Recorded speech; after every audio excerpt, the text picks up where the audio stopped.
Day 2 of testing viral kitchen hacks everybody's talking about. This hack strips herbs in seconds. Let's see if it actually works. So we have our box cutter and we have some parsley.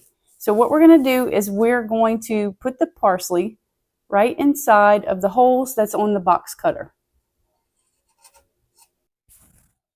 We're going to pull the parsley through and see if the leaves actually come out.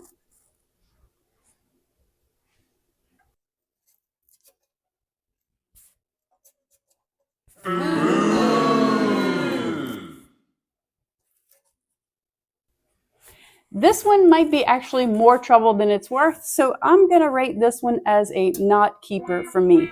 I could take the parsley leaves off of this parsley stem way faster just by using my fingers. But you try it for yourself and let me know what you think. Comment below if it worked for you. Join me next week for day 3 of testing kitchen hacks to see if they actually work.